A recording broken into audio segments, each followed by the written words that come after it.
എല്ലാവർക്കും നമസ്കാരം. Welcome back to Niyans. ചോറിൻ്റെ കൂടെ കഴിക്കാൻ നല്ല അടിപൊളി ടേസ്റ്റിൽ തയ്യാറാക്കിയിട്ടുള്ള ഒരു സ്പെഷ്യൽ ഉരുളക്കിഴങ്ങ് മെഴുക്ക് പുരട്ടിയുടെ റെസിപ്പിയാണ് ഇന്നത്തെ വീഡിയോയിലുള്ളത്. ഇതെങ്ങനെയാണ് തയ്യാറാക്കുന്നത് നോക്കാം.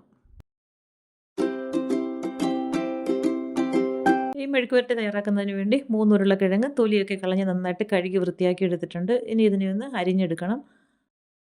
ആദ്യം നമുക്ക് ഓരോ ഉരുളക്കിഴങ്ങും ഇങ്ങനെയൊന്ന് സ്ലൈസ് ചെയ്തെടുക്കണം. അതിനുശേഷം ഇതിനെ എല്ലാം കൂടി അടുക്കി വെച്ചിട്ട് നീളത്തിലൊന്ന് അരിഞ്ഞെടുക്കാം. അപ്പോൾ ഇങ്ങനെ അരിഞ്ഞെടുക്കുന്നത് കൊണ്ട് തന്നെ ഒരേ വലിപ്പത്തിൽ ഉരുളക്കിഴങ്ങ് റെഡിയായി കിട്ടും. അപ്പോൾ ഇതേപോലെ കൂട്ടി വെച്ചതിന് ശേഷം ഇനി ഇതേപോലെ ഒന്ന് നീളത്തിൽ അരിഞ്ഞെടുക്കാം. അപ്പോൾ എടുത്തു വെച്ചിരിക്കുന്ന ഉരുളക്കിഴങ്ങ് 3 ഈ ഒരു രീതിയിൽ മുഴുവനായിട്ട് അരിഞ്ഞെടുക്കാം. ഇത് നമുക്ക് ഉരുളക്കിഴങ്ങ് സാധാ മെഴുക്ക് പുരട്ടിയല്ല, ഇത് കുറേ സാധനങ്ങളൊക്കെ വറുത്ത് പൊടിച്ചിട്ട് മെഴുക്ക് പുരട്ടി തയ്യാറാക്കി എടുക്കുന്നതാണ്. ഒരു സ്പെഷ്യൽ മെഴുക്ക് പുരട്ടിയാണ്. അപ്പം ഈ ഒരു രീതിയിൽ എല്ലാം അരിഞ്ഞെടുത്ത് മാറ്റി വയ്ക്കാം. ഇപ്പോൾ ഇതാ എടുത്ത് വെച്ചിരുന്ന ഉരുളക്കിഴങ്ങെല്ലാം അരിഞ്ഞെടുത്തിട്ടുണ്ട്. ഇനി നമുക്കിത് ഒരു പാത്രത്തിലേക്ക് ഇട്ട് കൊടുക്കാം. ഇട്ട് കൊടുത്തിട്ടൊന്ന് വേവിച്ചെടുക്കാനുള്ളതാണ്. അപ്പോൾ അത് അരിഞ്ഞു വെച്ചിരിക്കുന്ന ഉരുളക്കിഴങ്ങ് വേവിക്കാനുള്ള പാത്രത്തിലേക്ക് ഇട്ട് കൊടുക്കാം. ഇട്ട് കൊടുത്തതിന് ശേഷം അതിലേക്ക് വേകാൻ ആവശ്യമുള്ള വെള്ളവും കൂടി ഒഴിച്ചു കൊടുക്കാം. വെള്ളം ഒഴിച്ചു കൊടുത്തിട്ട് ഉരുളക്കിഴങ്ങിന് ആവശ്യമുള്ള ഉപ്പും കൂടി ചേർത്ത് കൊടുക്കാം. ഉപ്പും ചേർത്ത് കൊടുത്തതിന് ശേഷം ഇത് അടുപ്പിലേക്ക് വെച്ച് കൊടുത്തൊന്ന് വേവിച്ചെടുക്കണം. നല്ലതുപോലെ ഒന്ന് മിക്സ് ചെയ്ത് കൊടുക്കാം. മിക്സ് ചെയ്ത് കൊടുത്തിട്ട് പാത്രം ഒന്ന് മൂടി വെച്ച് അടുപ്പിലേക്ക് വെച്ച് കൊടുക്കാം. അത് വേകുന്ന സമയം കൊണ്ട് നമുക്ക് വറുക്കാനുള്ളതെല്ലാം വറുത്തെടുക്കാം. അപ്പോൾ അത് ഒരു പാൻ അടുപ്പിലേക്ക് വെച്ച് കൊടുത്ത് അതിലേക്ക് കുറച്ച് വെളിച്ചെണ്ണ ഒഴിച്ചു കൊടുത്തിട്ടുണ്ട്. വെളിച്ചെണ്ണ ചൂടായി വരുമ്പോൾ 1 ടീസ്പൂൺ അളവിൽ ഉഴുന്നിട്ട് കൊടുക്കാം. ഒരു 1/4 ടീസ്പൂൺ ജീരകവും 4-5 വറ്റൽമുളകും കൂടി ഇട്ട് കൊടുത്ത് നന്നായിട്ടൊന്ന് വറുത്തെടുക്കണം. ഫ്ലെയിം ഒരു മീഡിയത്തിൽ ഇട്ട് കൊടുത്തതിന് ശേഷം വറുത്തെടുക്കാം. ഒരുപാട് കരിഞ്ഞു പോകരുത്. നന്നായിട്ടൊന്ന് കളർ മാറി വരുന്നത് വരെ ഒന്ന് മൂപ്പിച്ചെടുക്കാം. ഇതേപോലെ ഒന്ന് കളർ മാറി വരുന്ന സമയത്ത് അതിലേക്ക് കുറച്ച് തേങ്ങ ചിരകിയതും കൂടി ഇട്ട് കൊടുക്കാം. ഒരു 1/4 കപ്പോളം തേങ്ങ ചിരകിയത് ഇട്ട് കൊടുക്കാം.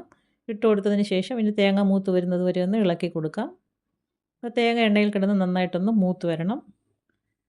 എണ്ണ ഒഴിച്ച് വറുക്കുന്നത് കൊണ്ട് തന്നെ തേങ്ങ പെട്ടെന്ന് മൂത്ത് കിട്ടും. നന്നായിട്ടൊരു ഗോൾഡൻ കളറാകുമ്പോൾ നമുക്ക് ഫ്ലെയിം ഓഫ് ചെയ്ത് കൊടുക്കാം. അതായിപ്പോൾ തേങ്ങ നന്നായിട്ട് മൂത്ത് വന്നിട്ടുണ്ട്. ഈ ഒരു സമയമാകുമ്പോഴേക്കും ഫ്ലെയിം ഓഫ് ചെയ്ത് അടുപ്പിൽ നിന്ന് മാറ്റാം. നന്നായിട്ടൊന്ന് തണുപ്പിച്ചെടുക്കണം. തണുത്തിട്ട് വേണം ഇതൊന്ന് പൊടിച്ചെടുക്കാൻ. അപ്പോഴേക്കും അടുപ്പിൽ വെച്ചിരുന്ന ഉരുളക്കിഴങ്ങ് നന്നായിട്ട് വെന്ത് വന്നിട്ടുണ്ട്. അതിന് വെള്ളം വാർത്ത് കളഞ്ഞതിന് ശേഷം മാറ്റി വയ്ക്കാം. പിന്നെ അതേ പാനിൽ തന്നെ വെളിച്ചെണ്ണ ഒഴിച്ച് കൊടുക്കുന്നുണ്ട്. വെളിച്ചെണ്ണ ചൂടായി വരുമ്പോൾ കടുക് ഇട്ട് കൊടുക്കാം. അതിൻ്റെ കൂടെ തന്നെ കുറച്ച് കറിവേപ്പിലയും കൂടി ഇട്ട് കൊടുക്കുന്നുണ്ട്. പിന്നീട് അതിലേക്ക് ഒരു 1/2 ടീസ്പൂൺ അളവിൽ വെളുത്തുള്ളി ചതച്ചതും കൂടെ ചേർത്ത് കൊടുക്കാം. ഇനി ഇതെല്ലാം കൂടി നന്നായിട്ടൊന്ന് മൂപ്പിച്ചെടുക്കണം. വെളുത്തുള്ളിയുടെയൊക്കെ പച്ചമണം മാറുന്നത് വരെ നന്നായിട്ടൊന്ന് മൂപ്പിച്ചെടുക്കാം. അപ്പോൾ ഇത് നന്നായിട്ട് മൂത്ത് വന്നിട്ടുണ്ട്. ഈ ഒരു സമയമാകുമ്പോഴേക്കും ഒരു 1/4 ടീസ്പൂൺ അളവിൽ മഞ്ഞൾപ്പൊടി ഇട്ട് കൊടുക്കാം. മഞ്ഞൾപ്പൊടിയും കൂടി ഇട്ട് കൊടുത്ത് അത് വീണ്ടും നന്നായിട്ടൊന്ന് ഇളക്കി കൊടുക്കാം. ഇനി ഇതിലേക്ക് ചേർത്ത് കൊടുക്കേണ്ടത് സവാളയാണ്.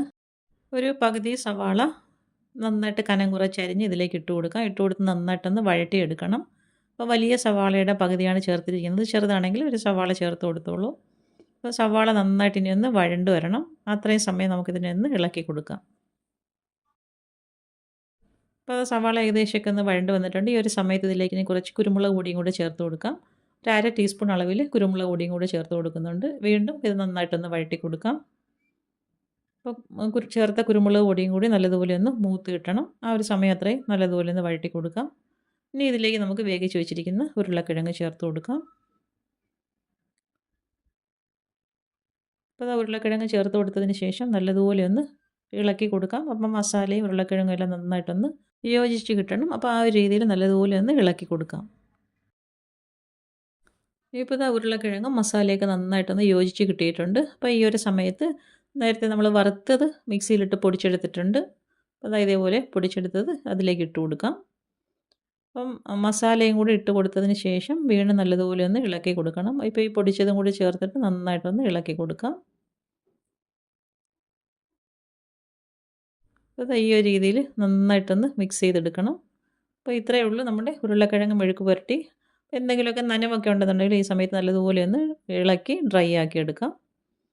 നല്ല സൂപ്പർ ടേസ്റ്റാണ് ഉരുളക്കിഴങ്ങ് മെഴുക്ക് പുരട്ടി ഇങ്ങനെ തയ്യാറാക്കിയാൽ. അപ്പം ഉപ്പ് നോക്കുമ്പോൾ ചെറുതായിട്ട് കുറവുണ്ടായിരുന്നു. അപ്പോൾ ആ സമയത്ത് കുറച്ച് ഉപ്പും കൂടെ ചേർത്ത് കൊടുക്കുന്നുണ്ട്. ഉപ്പ് ഇട്ട് കൊടുത്തതിന് ശേഷം വീണ്ടും നല്ലതുപോലെ ഒന്ന് ഇളക്കി കൊടുക്കുന്നുണ്ട്. അപ്പോൾ ഇത്രയേ ഉള്ളൂ. ഫ്ലെയിം ഓഫ് ചെയ്ത് ഇനി അടുപ്പിൽ നിന്ന് മാറ്റാം. നമുക്ക് വേറൊരു പാത്രത്തിലേക്ക് ആക്കി കൊടുക്കാം. അപ്പോൾ ഇന്നത്തെ വീഡിയോ ഇത്രയേ ഉള്ളൂ. ഇഷ്ടമായി ലൈക്ക് ചെയ്ത് സബ്സ്ക്രൈബ് ചെയ്ത് സപ്പോർട്ട് ചെയ്തേക്കൂ. എന്തെങ്കിലുമൊക്കെ അഭിപ്രായങ്ങളുണ്ടെങ്കിൽ കമൻറ്റ് ചെയ്യൂ. വീണ്ടും അടുത്ത വീഡിയോയിൽ കാണുന്നത് വരെ bye from Niyans. Thanks for watching.